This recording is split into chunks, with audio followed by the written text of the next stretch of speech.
Somebody give it to me. Somebody give it to me. Somebody. Yeah. Somebody say, hey, we want a 10K. Yeah. Hey, can somebody say, hey, I want my 10K? Well, we're going to get it. Things didn't look real good at the committee the other day, though. I've been on fumes since I watched it. I'm sorry it's been a while since I've seen you. Been on my other job paying some bills. And here we are back to trying to help you pay yours with the $10,000 EIDL grant. Going back into first gear to get that for you and get it up in front of legislation. We got to get the S513 to the floor. It doesn't seem to be such a big issue to these Democrats now that they got their wishes and they're voted in. But it's really kind of concerning because, you know, we're looking at Ms. Velazquez. Wonderful woman. But now that the ball is in their court, that voters put him there, we put him there, right? Nydia, yeah, you're welcome. They're pulling a Republican on us, where the Republicans were saying, "Hey, there's too much fraud. We can't continue this program. We have to put it on halt." I'm going to go over this committee. I've chopped it up for you, so it's not 2.5 hours long. It might end up being a little while. This will be a learning experience for all of us. It's an education as to why and how we're to go about getting our grants. Here we go. Ms. Nydia Velazquez is going to speak. Since the inception of the pandemic, the Government Accountability Office and SBA's Office of the Inspector General have combined to release 16 reports calling attention to SBA's management of these programs. In fact, just last month, GAO added PPP and EIDL to its annual high-risk list, identifying the economic relief program as being at high risk for waste, fraud, and abuse. These reports are sobering and a call for action. I applaud the new administration for taking these concerns seriously and acting quickly to prevent emergency loans from going to bad actors. But all right, I'm going to stop her right there. She applauds this administration for acting so quickly and keeping emergency loans from going to bad actors. Who is she talking about there? She is talking about emergency loans keeping it from going to people who have already gotten it or have not gotten it. She's talking about the people who haven't gotten it. She is calling you, the business owner that has not gotten it, a bad actor. Oh, because here's the deal. $81 billion was lost in EIDLs. $81 billion. We are not the bad actors. Nydia, you are. You were responsible for the $81 billion. You guys are the one who put the $81 billion there for us. We haven't gotten it. We didn't get it. So why are you calling the small businesses bad actors? Who are you referring to, Nydia? Because it sounds to me like you're referring to the EIDL grant. We're going to go forward here. as I always say, if something isn't perfect, let's see what we can do to make it better. I want to thank Mr. Ware, Mr. Scheer for joining here today, and I now yield to the ranking member for his opening statement. Thank you, Madam Chair. Moving forward, the committee must focus on these three areas. First, we need to prioritize eliminating eliminating existing fraud within these programs. Second, we need to delay implementation of all new programs until the SBA has the oversight controls in place to protect against waste, fraud, and abuse. And third, we need to take a hard look at restructuring the SBA as a whole. Should they be a direct lender? That is a question that needs to be answered. I thank the Chairwoman for calling this timely hearing, and I yield back. What did he just say? He wants to call timeout on the programs. Timeout until we figure out what we're going to do. That's what he just said. Thank you, Mr. Lukemeyer. Congress recognized that the oversight required of the pandemic response was outsized for existing. This gentleman right here is the head of the OIG, it's Office of Inspector General. This is Hannibal Ware, and he is the one responsible for making arrests on fraudulent cases. Why they were asking him so many questions when he is just the one that's making the arrests, it sounds to me like they were asking the questions to the wrong person. He is to secure what has been broken. He's not and fix it, but he's not the problem of why it was broken in the first place. So this is Hannibal Ware. He's the head of the OIG. And oversight resources across government to include my office. We have received 3 supplemental appropriations to increase our oversight capacity. Initially, we focused on the recruitment of a mix of auditors, analysts, and criminal investigators to provide immediate and timely insight into these programs. In December, we received funding directed to oversight of the EIDL program that seeks to address the rampant fraud identified by my office. These funds are being used to increase our investigative staff and enhance our data analytics capacity. We received our most recent supplemental increase a couple of weeks ago, and those funds will be used to further increase our investigative capacity to combat fraud. He just said they gave them $3.1 billion for the OIG agency to reduce the fraud. $3.1 billion. Our criminal investigators were aggressively pursuing fraud.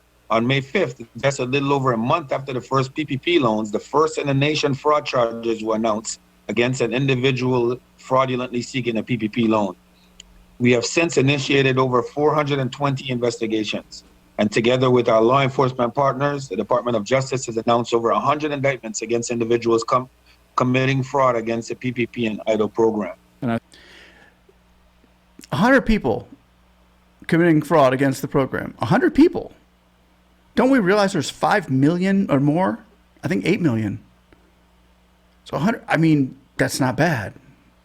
But when you hit the numbers, when we get to the numbers, it gets worse. I think that's the concern that I have, is that we make sure we go back and recover those dollars, make sure that there's an effort made to stop those folks from getting those dollars, and setting up the new programs, which are the EIDL program here with a recharge of money, as well as the restaurant program and the venue program.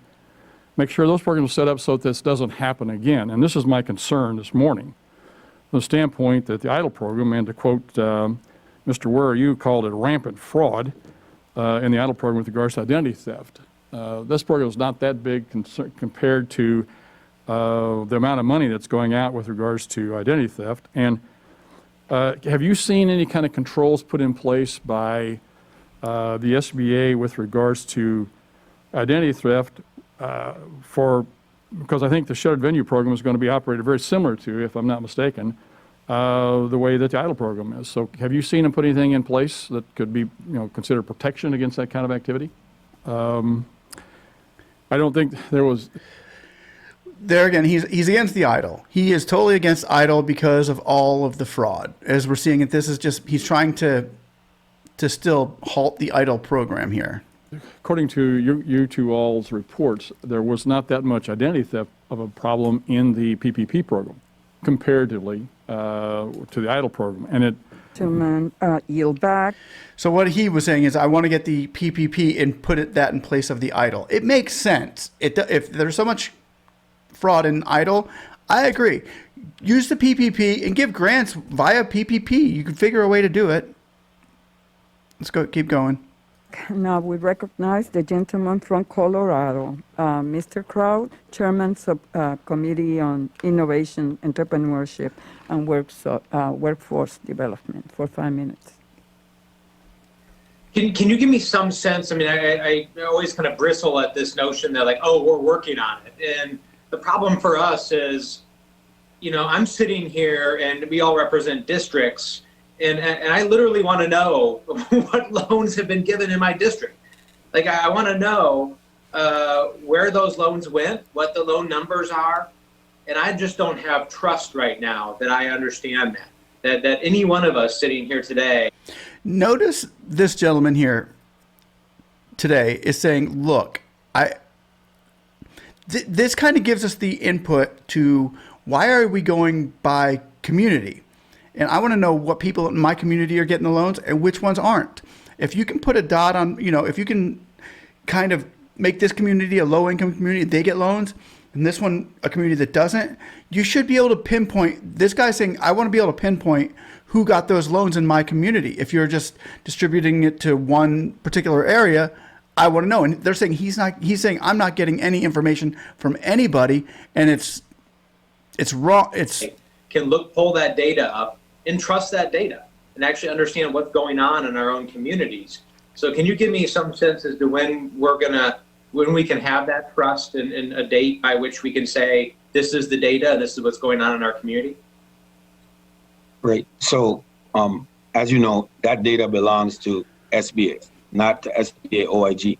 So I know that question would be best posed to the program, which is SBA. I could tell you that when we but Mr. Ware, you're the watchdog of SBA, right? So I'm asking you. It's a bad question for Ware. As the watchdog, the person that's it's really a bad question internal for oversight. What you think the timeline is? He's not the guy for when they're going to clean this up. Like I was saying, as I'm not on the program side of things, I cannot give you a definitive date on which they would clean their data up. What I can tell you is, I'm not asking for a definitive date, Mr. Ware. I'm sorry, I don't mean to interrupt. I'm not asking for a definitive date. Can you give me an estimate as to the glide path that they're on to cleaning this up? Are we talking about a week? Are we talking about a year? Are we talking about somewhere in between? Can you give me any sense as to where they're at? I can't. It's real difficult for me to give you a sense of where they're at on that. What I could tell you is this: what my office reviews, we clean to make sure that the data that we're putting out in our reports is indeed accurate. Okay, no, I mean that I understand. That doesn't help us. Unfortunately, right. It doesn't help us, and you can tell I'm frustrated because we don't even know what's going on or have trust in the data fully in our own communities because the data is dirty, as you say, and we need answers as to when it's going to be clean. So, doesn't that sound like the SBA right now? Doesn't it sound like the politics behind it all?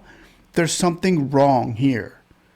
The data's dirty. There's something wrong with the data. And I know that we're getting the brunt of it. The small businesses, us, you not getting your loans or your grants, we're getting the brunt of it. But I'm thinking there's something behind it that's bigger than just the small businesses. The small businesses trying to get their money that ain't. We're not the frauds. They're picking on the small businesses that don't have all their eggs in a row. I get that. Because you don't have all your ducks in a row, you're not getting anything. But that's not the fraud. That's not where the fraud is at. And I believe there's a bigger picture, and I believe that's what he's trying to say here is like, you guys you're hiding something. I think I made my point here. This needs to be fixed, and we would expect you to push hard, and we would like better answers from somebody as to when this is going to be fixed. Madam Chair, I yield back. The gentleman yields back. The gentleman from Texas, Mr. Williams, Vice Ranking Member of the committee, is recognized for 5 minutes. The gentlelady yields back. And the gentleman from Minnesota, Mr. Hagedorn, is recognized for 5 minutes. It seems to be a big difference here between Paycheck Protection Program and whatever monies might have gone out the door that weren't supposed to be, and then compared that with the EIDL program. And, Congressman Lukemeyer, our ranking Republican member, was making the point that, the EIDL program had substantially less money, and yet there seems to be a lot of issues. In your testimony, you account for about $75 billion that may have been inappropriately sent to ineligible businesses. But those numbers are from back in July of last year, right? Yes, the numbers at that time was from back then. So since then, have you been able to update those, or do we have some idea that this is way less than it was before, or they've reclaimed some of those monies and all these other things?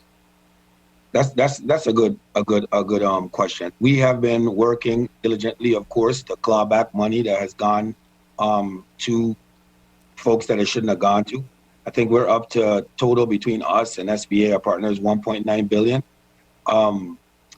we're continuing to move along those lines. We do have updated figures. I just don't have them at my fingertips right here. It would take me a couple. Well, I mean, it looks here, this looks terrible, but hopefully there's something that accounts for that, and the problem isn't as big. But it seems to me again that where you had lenders, financial institutions, and others working with customers, but they have to know their customers, there wasn't as big of an issue, big of a problem. But then we get into where the government's dealing with these folks directly. There's all this identity theft. I like the way what he's doing here. He's pushing for PPP, where the lenders got in and said, okay, yeah, we can handle this, when there's a lot less fraud in PPP. But when the government tries to handle something by themselves, which was EIDL, it's all government loans. It's a mess. And so forth. So what was the most serious fraud scheme that they had targeting these EIDL loans? What's your experience on that? Before that, there's two important things to point out here.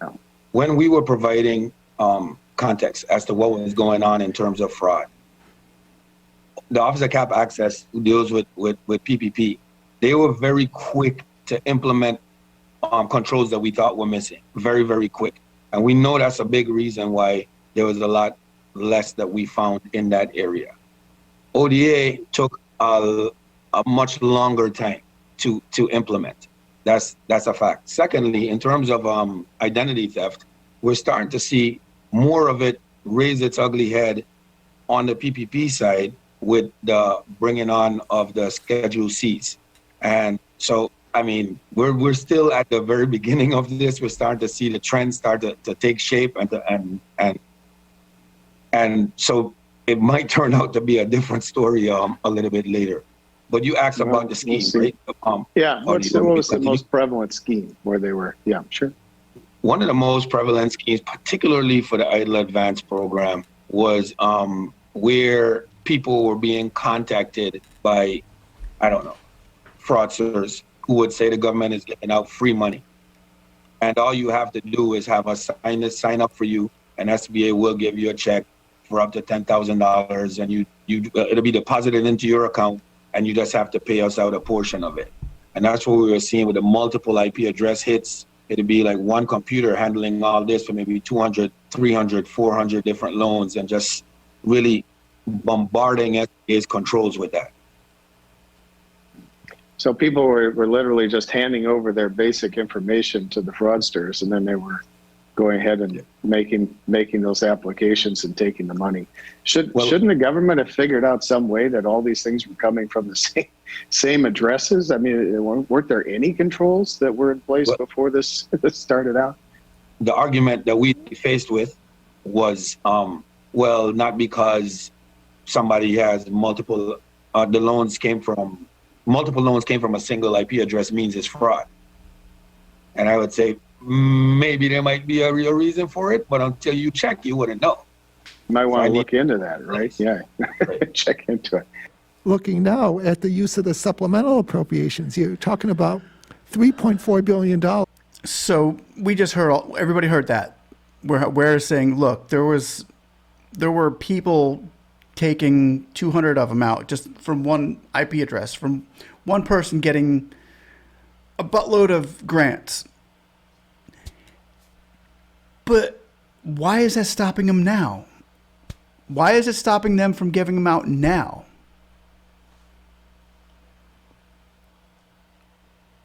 For administrative expenses. And we're saying, how were those funds used? So it was a lot of contractors. And so then you start getting into issues of contractor oversight.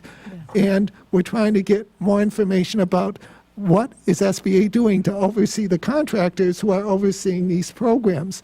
So there are some basic structural issues there that I think you raise a very good point. The other one I'll point to is that SBA has had an office for a number of years called the Office of Continuous Operations and Risk Management.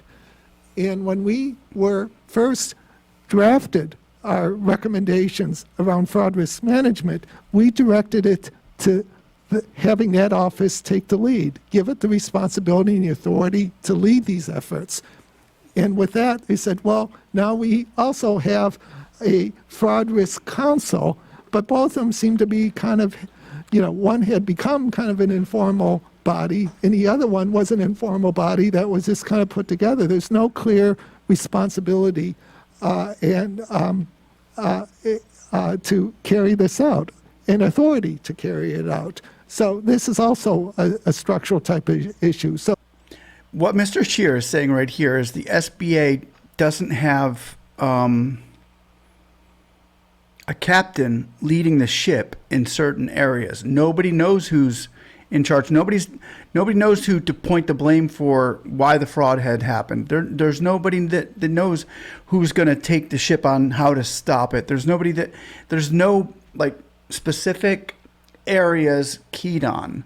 So they're all kind of like they were I should say, but they're all at a loss. Like, okay, so what do we do now? Even after meetings were done and they would go to meetings and stuff, it was like, okay, well, nothing was really handled because they don't know who to pass the buck to. those are the parts of what we've done that I think pertain most closely to the very good question you asked. So let me follow. I'm very encouraged of, and I'll just refer to one more thing, if you can bear with me on this, is that last week I participated in a meeting between the Comptroller General, Jean Dodaro, and Administrator Guzman, and her Chief of Staff. And it was a very constructive meeting. It was like, we're seeing some positive signs that that Administrator Guzman is kind of stepping up, and certainly the transparency in working with us has improved. So we hope this leads to changes, but it's like some of the changes as you bring up will probably be structural.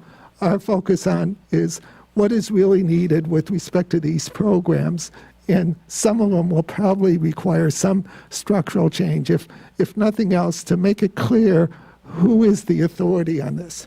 All right, the gentlelady's time has expired. Thank you. We have to move on. Now the gentleman from...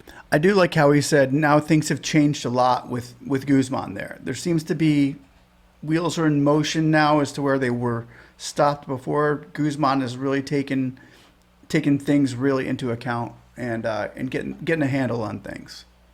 Pennsylvania, Mr. Muser is recognized for 5 minutes. Thank you, Chairman, and thank you, Mr. Scheer. Thank you, Mr. Ware, for appearing with us here today. So just to add to some perspectives, compared to the average of 65,000 disaster loans, idle loans a year, as of April, the SBA has approved more than 3.77 million during the COVID time period, idle loans totaling more than $200 billion. That's 60 times more than normal. The ratios are the same in Pennsylvania. In testimony, it was referenced that the SBA lowered the guardrails, Mr. Ware, lowered the guardrails, relaxed internal controls to get funds to struggling businesses, but that led to increases in potential fraud in idle. As well, Mr. Ware, your initial report found that the SBA issued... So we understand what he's saying here. He's saying there was so much, like in the beginning, nobody knew what COVID was going to happen. Nobody knew how it was going to act. So people were like, let's not worry about the fraud so much because we just need to make sure that the businesses get the money, even if it means to lose a few bucks. So I think that's kind of what he said there. But now that things have died down with the COVID, nobody's really scared of it anymore. 14.3 billion in potentially fraudulent idles to accounts that differed from the original bank account listed on the application. Back that up a little. As well, Mr. Ware, your initial report found that the SBA issued 14.3 billion in potentially fraudulent idles to accounts that differed from the original bank account listed on the application. 62.7 billion to multiple idle applicants. Hold on a second, dude. Hold on a second, dude. Hold on. This is a problem. This is where I take issue with what he just said. He said 14 billion was issued to people who had given out the wrong bank account number. This is a problem. And if the SBA is watching me, and the OIG and the Inspector Generals and all of you people that are taking notes on fraud going on with the idle, here's the thing. I had so many people on my channel say, hey, I put the right bank number in, and they're not sending it. They're saying I need to send them another bank number. And it happened to me. I put the right bank number in. I know I put the account number in. I checked it like 3 or 4 times before I submitted that thing. And you know what? They sent me a letter saying, we need a new banking number because you didn't give us the right bank number. So don't tell me that 14.1 billion is from people who gave the wrong bank number and then ended up giving another bank number, because what happened here is I think there's an internal investigation that needs to take place right now. Go internally on this. I know they're looking out the outside. They're looking at the small businesses throughout this whole thing. I can see it. I can smell it on them, and it stinks. They're trying to pin it on everybody out there, the fraudsters that were trying to get money, the little guys, the small businesses that were trying to get an extra buck. They need to take a deeper look into this, because I believe there's inside SBA action that was going on, and that's where they need to be looking for that 14 billion there. Not all of it, but I'm just saying I've had so many people on my channel, hey, I put the right number in. I can't get a loan because they said I put the wrong bank account number in. And so many, it was just off. It was way off. Not that many people put the wrong bank number in. So they need to check up on that. That's not all from the small businesses fraud. And you need to give us our $10,000. Next, internal controls to get funds to struggling businesses, but that led to increases in potential fraud in EIDL. As well, Mr. Ware, your initial report found that the SBA issued $14.3 billion in potentially fraudulent EIDLs to accounts that differed from the original bank account listed on the application, $62.7 billion to multiple EIDL applicants using the same business and contact information, and $1.1 billion in EIDLs and advance grants to potentially ineligible businesses. That's $78 billion out of $200 billion. So almost 40% was potentially fraud. Is that right? That's pretty staggering. He's saying 40% of EIDL was potential fraud.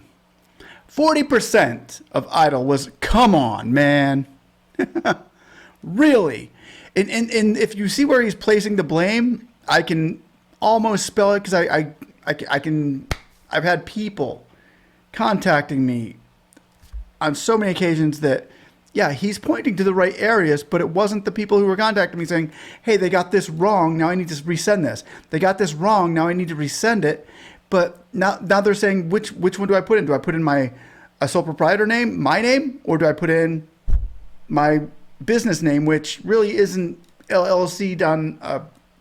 It gets confusing, but to say you're potential fraud and keep you from getting a grant or a loan, I think they're really overstating it, but this is where they're at. They're so confused.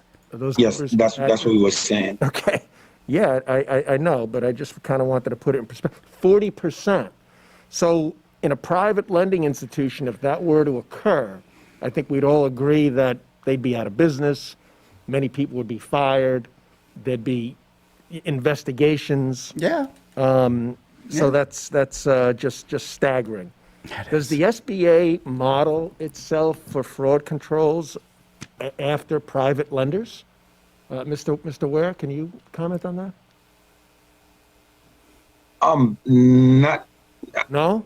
That's a good question. Normally, a good question for the program office, how exactly they model themselves, because there's a couple of different ways of looking at it. But one of the things relative to context that must be placed here is that the 40% was in terms of potential fraud, right? Meaning that we could not look at all of them in that time to determine whether or not fraud was actually occurring. What we were asking SBA to do, though, was, because these things are under these red flags, the same red flags that we are conducting our criminal investigations on, the same ones that we have arrested many people on, are the same ones. These are the indicators. These are what's showing up, and that you need to pay attention to them.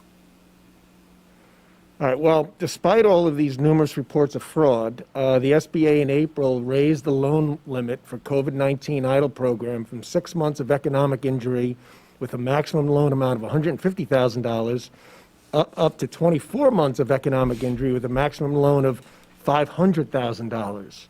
Can either one of you comment as to why that would be done with all this potential fraud taking place? This is not helping if I your may. case. Sure. From ODA's perspective, it would be that they have instituted the controls that we have recommended, meaning that they would feel, we have not yet verified, that the control environment is a lot stronger than it was at the beginning, so that they would be able to act on the flags and stop people from getting into the program who shouldn't be in Get the us our program. money faster. All right, well, we certainly hope you're not necessarily to blame, but somebody is. Gentle lady from Florida is recognized, Ms. Salazar, for 5 minutes. Thank you, Madam Chairman. And All right, now here's the part where I was a little bit upset about Salazar. She's one of the heroes in all this. She got our deferments, and we contact her a lot about getting our EIDL grants. She said nothing about the EIDL grant. The only thing she does is she beats up Ware, saying somebody needs to be responsible for this. We need to get to the bottom of where did all this money go. So I'll finish up. I'll let her finish that up. and thank you very much, Mr. Ware, for your role as Inspector General, which is vital to do a good job. And myself, as well as my constituents, thank you for your hard work. And I have a few questions, which I know they're going to be a little bit uncomfortable, but I wanted to just ask you, if in the last year the SBA received $3.6 billion in salaries and administrative costs, the Inspector General Office received $70 million, and it received $50 million extra for audits. But after all this money that I just explained and I just told you right now, still $82 billion between PPP and EIDL was not used properly. $82 billion. So where were you guys? Were you guys asleep? You had, I'm going to repeat. Okay, she's yelling at the wrong dog here, first of all. Second of all, if $82 billion was misplaced in the hands of, was misplaced by our government, why don't they replace that, put it back in, and give it to us businesses that are still waiting for it, instead of here talking about it the whole time? I mean, they know what the problem is. They don't know who the blame is, but they do know, they have the system in place. They know where the bad loans were given. So why don't you push out the good loans, the good people? It just doesn't add up. But she's hitting on Ware pretty hard. $3.6 billion in salaries and administrative costs, $70 million for the Inspector General Office, and $50 million for audits. And she's saying what here, like $4 billion basically going to OIG was to prevent fraud. And there's still $80 billion in fraud. So why did you guys get $4 billion? That could have went to our EIDL grants too.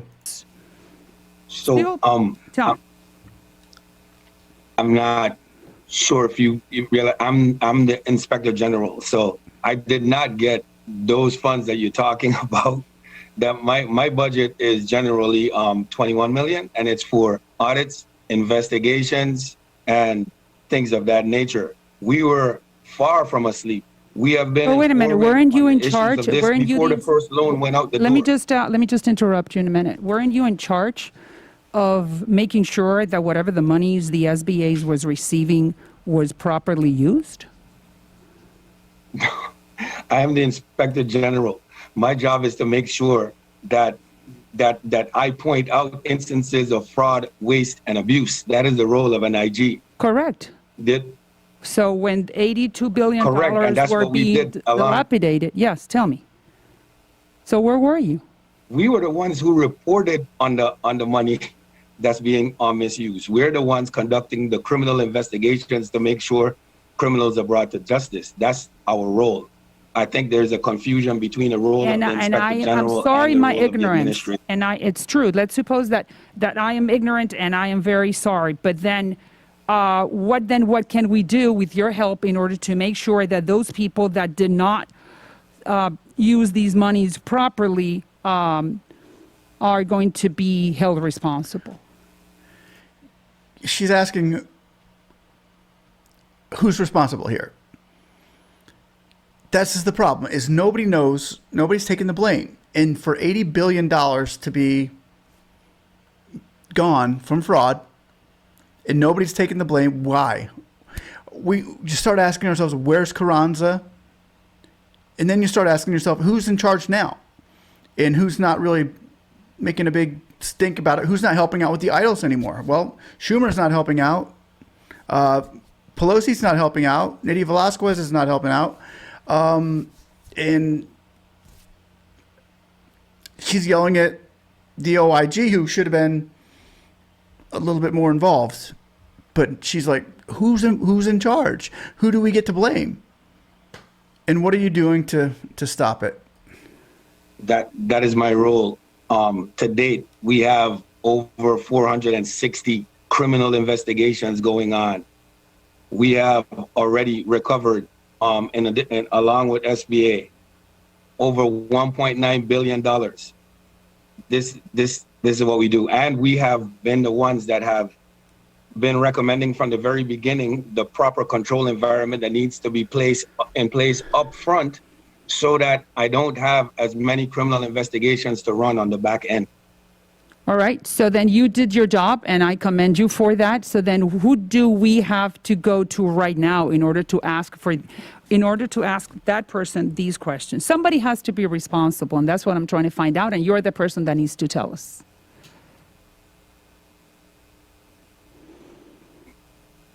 I believe, like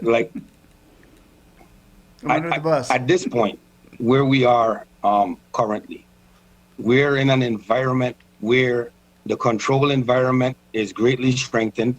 We're in an environment where we have partnered across the entire government, to include FBI, Social Security Administration, Secret Service, FDIC, everyone, the PRAC, working groups, all of us are looking into this at this time. All right. So then please keep on advising us as to where we need to look at in order to make sure that we do not have another $82 billion wasted. Thank you. You yield back. Now, Salazar, with saying that, you wonder if she's got on her mind, do I want to sponsor the EIDL grant, the EIDL at all? Because of all, it sounds to me like she didn't mention EIDL grants. She mentioned the wasted money. So now she's pointing away from the money we need to get, instead of, she's looking more focused on where'd the money go that we had. And she doesn't want to see that place out again in the wrong area. And I get that. But Ms. Salazar, can you please understand that the small businesses are suffering right now? I am. And a lot of my viewers are, that are not frauds, that are not getting money because you guys are back there trying to figure out who took the money from the last year. And you're trying not to make it, let that happen again. And I get that. I get that. And I totally agree with it. But I think that they're putting more emphasis on the problem instead of the solution to moving forward here. I don't know. I don't know. I just hope Ms. Salazar can help sponsor the EIDL grants for small businesses for all locations. Why not? Come on. This fraud is not the businesses in the all locations thing. It's not this. So why are people so against it? The gentle lady yields back. And with that, we conclude our important oversight hearing. Let me thank our witnesses for joining us today. Your oversight of SBA is a critical tool for Congress as we seek to limit instances of fraud, waste, and abuse in agency programs. I will ask unanimous consent that members have 5 legislative days to submit statements and supporting materials for the record. Without objection, so ordered, and if there is no further business to come before the committee, we are adjourned. Thank you. And there we go. That's where we're at. I'm sorry it took so long. I'm so sorry that it wasn't probably the news that you were hoping to get from me, as I've been gone for a while. But it's the truth, and it's very disheartening to know that $80 billion went to, or they're rounding that off. Like, not all of them are going to be fraud, but 80 billion is what they're expecting to be fraud out of all the money. And they're trying to say, since we screwed up so bad, let's not give anybody anything. Let's not help out the small businesses that we promised because we screwed up and we don't know how to handle our affairs. SBA, shame on you. Nydia Velazquez, shame on you. We need our 10K, and we are not frauds, and I am very, very upset with the way this committee just took place. I'm glad I wasn't there because my blood was boiling as people were trying to key in on the problem instead of when small business owners are out there saying, hey, it shouldn't be our problem. You told us to shut down. And now that the Democrats have the floor, they promised that they would take care of this for us, and they haven't. The only person on our side right now is Guzman. That's it. Guzman sounds like the only person in there that knows what she's doing. Maybe because she's not a politician, and that's what we like about her. I wish she was. I wish she was a politician that could jump in on the floor and say, okay, let's take care of the small businesses the way we need to, and quit all this riffer-raffer. They're trying to get, it sounds to me like they were trying to get out of it. They're trying to get out of giving anybody any more money for the EIDL grants. That's what it sounds to me like, and I don't like it one bit. As I watched Schumer today, I was going to post his video. I watched Chuck Schumer, and I even cropped it and cut it, and I did all kinds of things for it because I thought, you know what, people need to see this. People need to see how detached. Without objection. Schumer now, Madam is. President, after nearly 2 weeks of Democrats and Republicans working together, the Senate is going to take a final vote on the anti-Asian hate crimes bill later this Here morning. he talks about, this was today. The vote today on the Here he anti-Asian talked about hate crimes bill is proof anti-Asian hate crimes, that when the Senate is given the which I get. opportunity to work, the Senate can work to solve But important the way he issues. did it was In like, the wake of the COVID-19 pandemic, Asian Americans across. he talks about the Asian American hate crimes. I get that. But you know what? The Asian American hate crimes are not going out of business because of people hating them. And they need to take care of that stuff in the house, okay? So let's get back to reality of who is actually hurting right now. There's small businesses that are going out of business. There's a border out there that are being raided by immigrants, illegal immigrants that we don't know who else from what country is getting in. But in us, we can't get our $10,000 grant that you promised us, and people are going out of business because of that. So you're talking about the Asians, and what else do you talk about? In which 6 women of Asian descent were killed. And I hate that. He says 6 women of Asian descent were killed. What about the white man that was killed and the Mexican gentleman that was killed? There were 2 other people that were killed in that shooting, and all we get to hear is there were 6 Asians, so nobody else counts. Nobody else counts.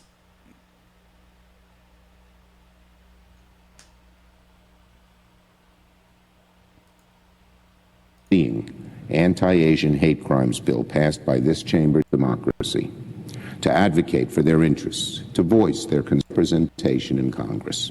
In the words D.C. borrowed from the Founding Fathers, taxation without representation. And he's talking about D.C. becoming a state. He wants to make D.C. a state. There's 500,000. Why don't we make Tampa a state? Why don't we make Los Angeles a state? It's got more people than D.C. Why don't we make New York City a state? Why don't we make all these other cities states? They're not going out of business because they're not recognized as a state. So that's what else he talked about today.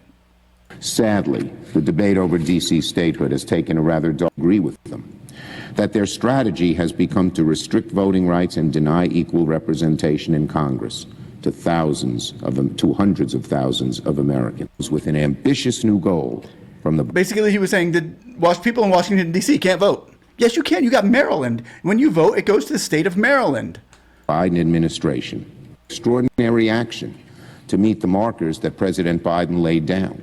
But he was exactly right to do much we live. Now, I believe the best way to achieve this ambitious goal, the best way to achieve this ambitious goal is through bold action by this Congress, through legislation to reduce carbon pollution. That's what we're talking about now. Now he wants to give $3 trillion into into the Green Act to go out there and save the trees and save the air and all this stuff. $3 trillion.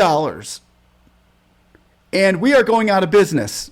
And these things that he just talked about, hate crimes, DC wants to be a state, and to clean up the air.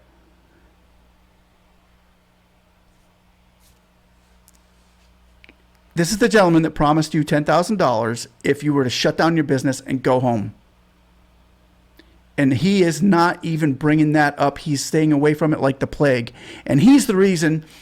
So I want to encourage all small voters out there that vote, small business owners that voted for this party or even the other party. I mean, who do we have to turn to?